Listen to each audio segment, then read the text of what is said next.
I grew up knowing that my mother had passed away when I was just a little girl, not even 5 years old. I didn't have many memories of her, just a few old pictures and stories my father sometimes shared. Even though it made me sad sometimes, my father's love made everything better. He made sure I never felt lonely or unloved. We lived in a big mansion with so many rooms and long hallways. I could go anywhere I wanted in the house. I played in the garden, I explored the library, and I even had my own special playroom.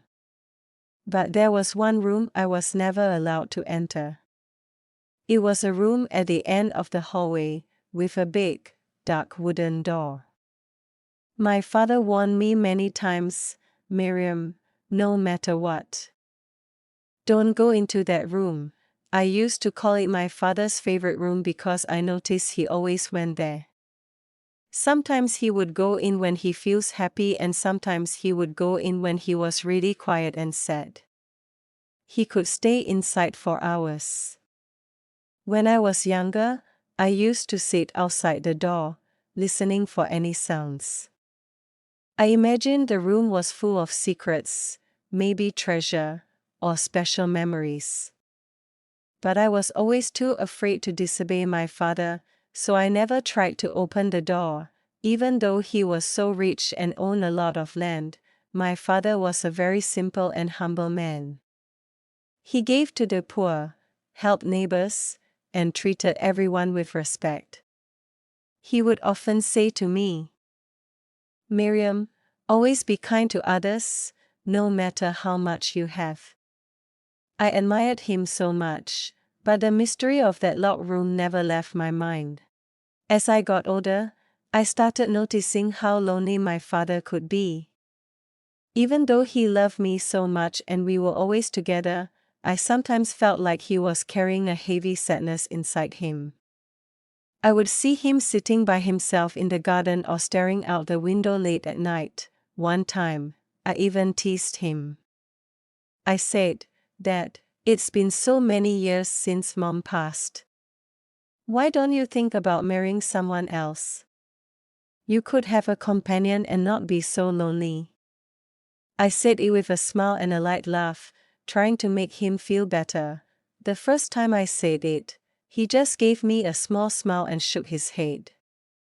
"No, Miriam," he said quietly, "I'm fine." I thought maybe he just wasn't ready. But the last time I said it, something changed. I didn't expect his reaction. His face suddenly went cold and stiff, as if a switch had been turned off inside him. His eyes, which were always kind and gentle, became hard and serious. "Miriam," he said, his voice low and sharp, "don't ever speak of that again. Do you understand?" I was so shocked I couldn't even answer. He had never spoken to me like that before. Right after he said that, he turned away from me and walked straight to his favorite room, the room he always kept locked. He opened the door, went inside, and closed it behind him. I heard the lock click. That day, he didn't come out. Not for dinner, not to say goodnight. Not for anything. I waited and waited, but he stayed inside for a whole day. I even pressed my ear against the door, but all I heard was silence. I couldn't stop wondering why. What was in that room? Why did he react so strongly when I mentioned him getting married again? What was it that made him lock himself away like that? The questions filled my head and made me more curious than ever. One day, I couldn't stop thinking about the secret room. The questions were spinning in my head. Why did my father lock himself inside for a whole day? Why was he so serious when I talked about him remarrying? That day, my father had gone out for business. He told me he would be gone the whole day, as he will be visiting some people in the next town after the day's business. As soon as I saw his car drive away, I felt my heart race. This was my chance. I was scared, but I told myself I had to know the truth. I walked down the long hallway, my footsteps soft on the carpet. I stood in front of the big wooden door. My hands were shaking, but I slowly reached out and unlocked the door. I pushed the door open. Inside, the room was tidy and smelled old. There were thick curtains covering the windows, letting in only a little bit of light. I stepped inside, my heart beating so fast I thought it might explode. I looked around.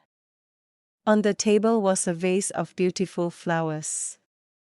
But then I saw something on the bed, a figure sitting on the bed.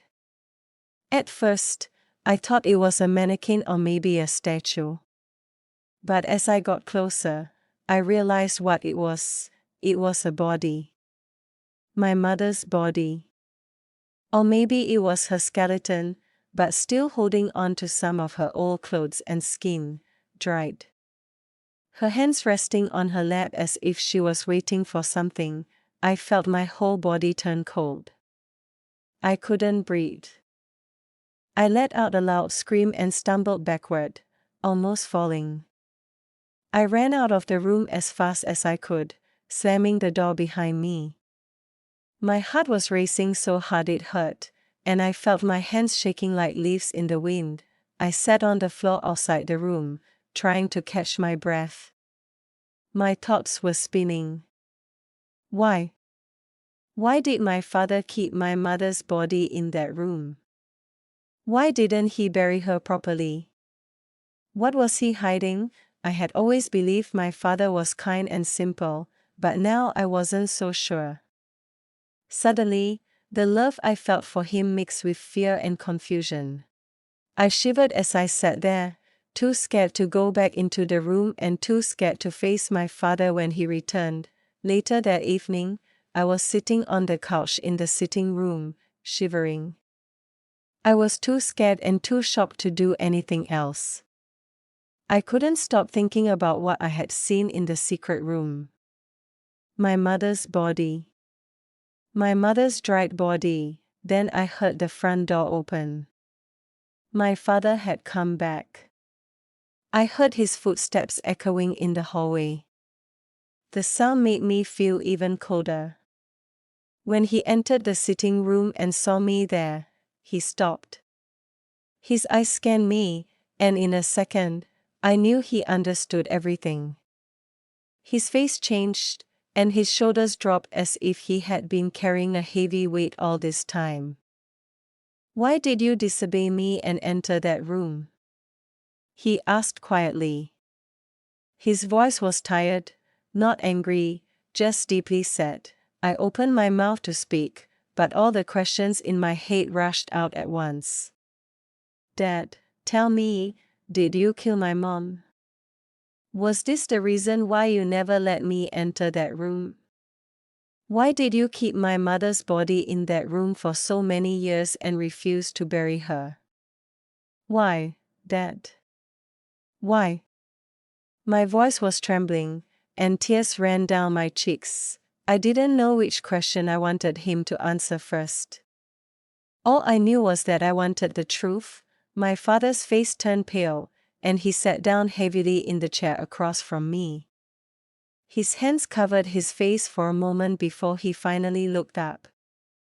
His eyes shining with unshed tears. "I didn't kill your mother, Miriam," he said softly. "I love her more than anything in this world. But after she passed, I couldn't let her go. I couldn't bear to say goodbye. I was selfish, I know. I thought if I kept her close, it would feel like she was still here with us. That's why I kept her body in that room. I knew it was wrong, but I couldn't bring myself to bury her." "Miriam," he said, "have you ever wondered why I never wanted to marry another wife?" I nodded slowly. "It's because your mother. She's the reason I'm even alive today," he said. "Everything you see, this house, this wealth, it all belonged to her." I blinked in surprise. My father continued, his voice shaking as if he was remembering something too painful. "I was born a prince, but not the kind you read about in fairy tales," he said. "My mother was just a powerless woman married into the royal family. The king had another wife, a cruel woman who became the queen. She was desperate to have a son, so her child could become the next king. But she couldn't. And I was in her way." He paused, his hands clenched tightly. "She first poisoned my mother to death, and one day, she ordered her men to get rid of me too. They beat me so badly, thinking I was already dead. They dumped me on a lonely road far away from the home. But I wasn't dead. That's when your mother found me. She was a rich woman, surrounded by bodyguards. Most people would have ignored me, thinking I was just a beggar or a corpse. But not her. She believed I was still alive. She called for help and took me to the hospital. Even the doctors and nurses said it was a miracle that I came back to life." Tears filled my eyes as I whispered, "Why did she help you?" "You were a total stranger," my father smiled faintly, though sadness lingered in his eyes. "That's the kind of person she was. She had a heart so big, she couldn't turn away from someone in need. It didn't matter that I was a stranger, covered in blood and dirt. To her, I was a life that deserved saving." I swallowed hard, the story sinking deep into my chest. "She nursed me back to health, gave me shelter, and treated me like I was someone important. I only wanted to be her servant," he said softly, though the moment I opened my eyes and saw her face, I fell in love with her. But how could I dare to tell her that? I was a nobody, just a beaten and broken man left for death. Yet she never treated me like I was less. She gave me food, clothes, and a place to stay. She spoke to me with kindness. I couldn't believe someone like her would care for someone like me." As time passed, I noticed she had a soft spot for me too, he said with a faint smile. She would ask about my day, laugh at my jokes, and make me feel like I was part of her world. That gave me courage. One day, I decided to take a risk. I told her about my feelings, thinking she would reject me or laugh at me. His eyes softened as he looked at me. But to my greatest surprise, she looked at me and said, "Let's get married." Miriam, that was the happiest day of my life. I thought her family would reject me because of my background, but they didn't. They welcomed me because I was her choice. They saw how much she loved me, and that was enough for them. Tears welled up in my eyes as he spoke. We got married, and a year later, we had you. We were the happiest couple anyone had ever seen. But just 3 years after you were born, everything changed.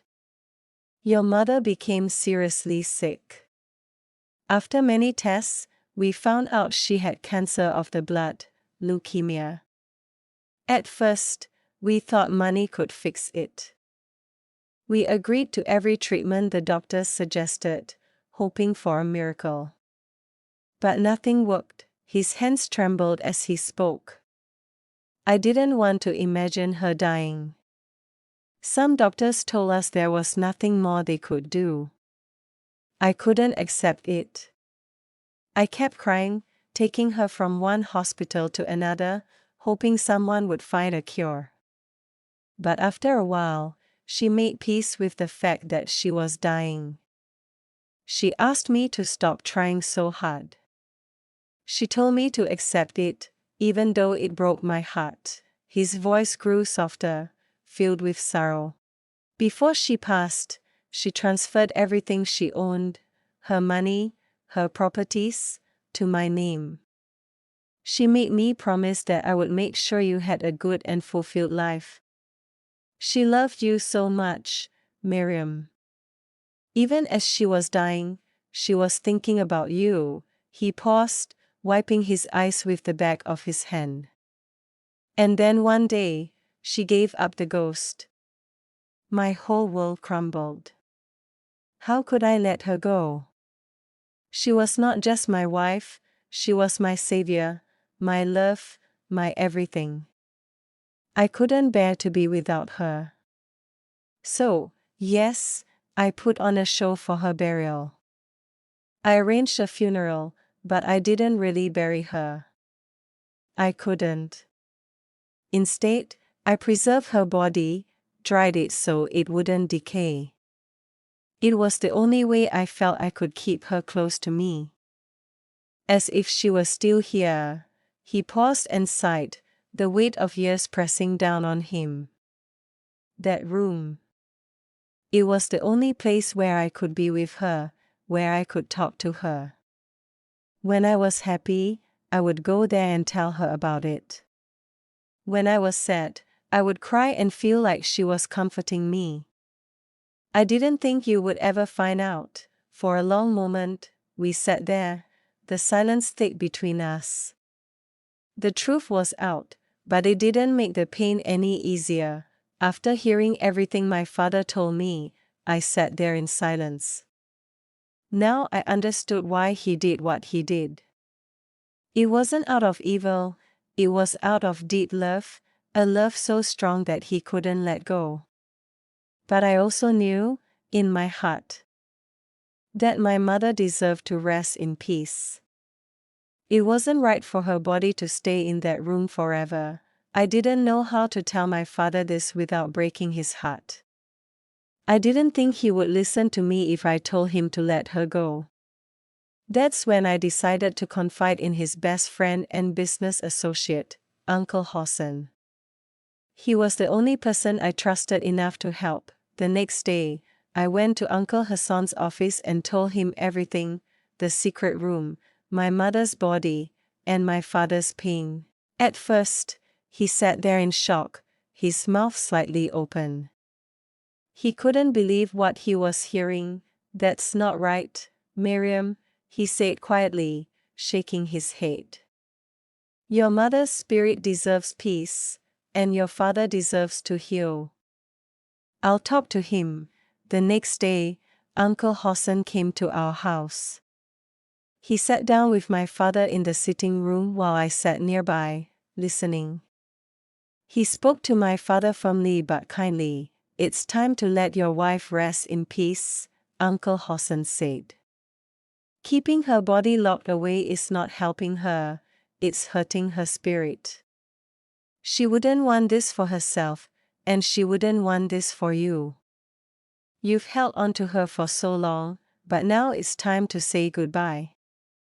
You're not doing this for her, you're doing it for yourself, and you know it. She would want you to move on, to live a happy life with your daughter. If she knew, she would be heartbroken to see you like this." My father sat there, silent, his eyes full of pain. He was listening, and I could see his heart breaking a little more with every word.